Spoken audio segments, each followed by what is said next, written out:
ನಮಸ್ತೆ ವೀಕ್ಷಕರೇ. ಜೂನ್ 2026 ಸಿಂಹ ರಾಶಿಯವರಿಗೆ ಈ ತಿಂಗಳು ಯಾವ ರೀತಿ ಫಲಗಳಿದೆ ಅನ್ನೋದನ್ನು ನೋಡ್ತಾ ಹೋಗೋಣ. ಸಿಂಹ ರಾಶಿಯವರಿಗೆ ಈ ತಿಂಗಳು ಅಂದರೆ ಜೂನ್ 2026ರಲ್ಲಿ ಮಿಶ್ರ ಫಲಗಳಿದೆ ಅನ್ನೋದನ್ನು ತಿಳ್ಕೊಬೋದು. ಯಾಕಂತಂದರೆ ಕೆಲವೊಂದಿಷ್ಟು ಅವರು ಆರ್ಥಿಕವಾಗಿಯೂ ಸಹ ಸ್ವಲ್ಪ ವ್ಯಯ ಆಗುತ್ತಕ್ಕಂಥದ್ರಿಂದ, ಆ ನಂತರದಲ್ಲಿ ಮಾನಸಿಕ ಒತ್ತಡ ಸ್ವಲ್ಪ ಅವರಿಗೆ ಜಾಸ್ತಿ ಇರೋದರಿಂದ ಈ ತಿಂಗಳು ಅವರಿಗೆ ಮಿಶ್ರ ಫಲ ಅಂತ ಹೇಳ್ಬೋದು. ಸಿಂಹ ರಾಶಿಯವರಿಗೆ ಮೊದಲನೇದಾಗಿ ಆರ್ಥಿಕ ಪರಿಸ್ಥಿತಿ ಯಾವ ರೀತಿ ಇದೆ ಅನ್ನೋದನ್ನು ನಾನು ನೋಡ್ತಾ ಹೋಗೋಣ. ಆರ್ಥಿಕ ಪರಿಸ್ಥಿತಿಯಲ್ಲಿ ಅವರಿಗೆ ಈ ತಿಂಗಳು ಅಂದರೆ ತಮ್ಮದೇ ಆದಂತಹ ರಾಶಾಧಿಪತಿ ಅವರಿಗೆ ಲಾಭ ಸ್ಥಾನಕ್ಕೆ ಜೂನ್ 15 ನಂತರ ಬರುವುದರಿಂದ ಸ್ವಲ್ಪ ಅವರಿಗೆ ಲಾಭ ಆಗ್ತಕ್ಕಂಥ ಚಾನ್ಸಸ್ ಕೂಡ ತುಂಬ ಇದೆ. ವಿದೇಶಿ ವ್ಯವಹಾರದಿಂದ ಮತ್ತು ವಿದೇಶದಲ್ಲಿ ಮತ್ತು ದೂರದ ಎಲ್ಲಾದರೂ ವ್ಯವಹಾರ ಇದ್ದರೆ ಅವರಿಗೆ ಹಣಕಾಸು ಬರತಕ್ಕಂಥ ಚಾನ್ಸಸ್ ಕೂಡ ಇದೆ.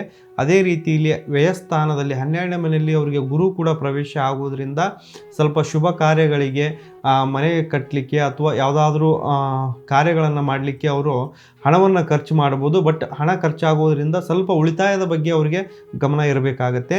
ಆ ನಂತರದಲ್ಲಿ ಉದ್ಯೋಗದ ವಿಚಾರ ಮತ್ತು ಕೆಲಸದ ವಿಚಾರದಲ್ಲಿ ನೋಡಲಿಕ್ಕೆ ಹೋದರೆ, ಉದ್ಯೋಗದ ವಿಚಾರದಲ್ಲಿ ಅವರ ಮಾತಿಗೆ ಮನ್ನಣೆ ಸಿಗ್ತಕ್ಕಂಥದ್ದು, ಅಂದರೆ ಲಾಭ ಸ್ಥಾನದಲ್ಲಿ ಅವ್ರದ್ದೇ ಆದಂತಹ ರಾಶಿಯಾಧಿಪತಿ ಬರೋದರಿಂದ ಅವರ ಮಾತಿಗೆ ಮನ್ನಣೆ ಬರ್ತಕ್ಕಂಥದ್ದು ಕೂಡ ಇದೆ. ಆ ನಂತರದಲ್ಲಿ ಅವರಿಗೆ ಸ್ವಲ್ಪ ಕೆಲಸದಲ್ಲಿ ಗೌರವ ಕೂಡ ಕೊಡ್ತಕ್ಕಂಥ ಜನ ಕೂಡ ಅವರಿಗೆ ಜಾಸ್ತಿ ಆಗ್ತಾ ಹೋಗ್ತಾರೆ.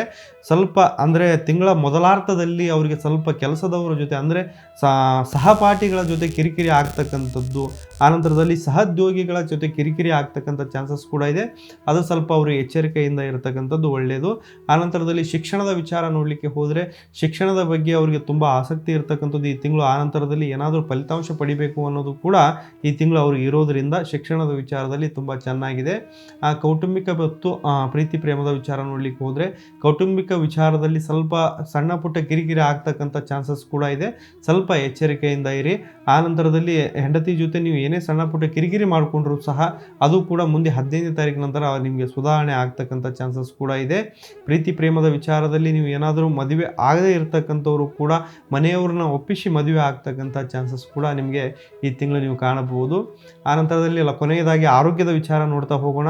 ಆರೋಗ್ಯದ ವಿಚಾರದಲ್ಲಿ ಸಿಂಹರಾಶಿಯವರು ತುಂಬ ಎಚ್ಚರಿಕೆಯಿಂದ ಇರತಕ್ಕಂಥದ್ದು ಒಳ್ಳೆಯದು. ಯಾಕಂತಂದರೆ ಅಷ್ಟಮದಲ್ಲಿ ನಿಮಗೆ ಶನಿ ಇರೋದ್ರಿಂದ, ಶನಿ ಪ್ರಭಾವದಿಂದ ಸ್ವಲ್ಪ ನಿಮಗೆ ಉಷ್ಣತೆ ಮತ್ತು ಆನಂತರದಲ್ಲಿ ಬೆನ್ನು ನೋವಿನ ಸಮಸ್ಯೆ ನೀವು ಈ ತಿಂಗಳು ನೀವು ಕಾಣಬಹುದು. ಸ್ವಲ್ಪ ಎಚ್ಚರಿಕೆಯಿಂದ ಇರಿ. ಆನಂತರದಲ್ಲಿ ಪ್ರತಿ ಶನಿವಾರ ನೀವು ಏನಪ್ಪ ಅಂದರೆ ಆಂಜನೇಯ ದೇವಸ್ಥಾನ ಮತ್ತು ಶನಿ ಮಹಾತ್ಮನ ದೇವಸ್ಥಾನಕ್ಕೆ ಹೋಗೋದ್ರಿಂದ ಸ್ವಲ್ಪ ಆರೋಗ್ಯದಲ್ಲಿ ನೀವು ಗುಣಮುಖರಾಗ್ಬೋದು ಮತ್ತು ಶಾಂತಿಯನ್ನು ನೀವು ಪಡಿಬಹುದು. ಇನ್ನೂ ಏನಾದರೂ ಹೆಚ್ಚಿನ ಸಮಸ್ಯೆಗಳು ಸಿಂಹರಾಶಿಯವರಿಗೆ ವೈಯಕ್ತಿಕವಾಗಿ ಸಮಸ್ಯೆಗಳಿದ್ದರೆ ನೇರವಾಗಿ ಸಹ ಬಂದು ಭೇಟಿಯಾಗ್ಬೋದು. ಇಲ್ಲ ಕೆಳಗಡೆ ಕಾಣ್ತಕ್ಕಂಥ ನಮ್ಮ ನಂಬರಿಗೂ ಕೂಡ ನೀವು ಕರೆ ಮಾಡ್ಬೋದು. ಎಲ್ಲರಿಗೂ ಒಳ್ಳೆಯದಾಗಲಿ, ಶುಭವಾಗಲಿ. ನಮಸ್ಕಾರ.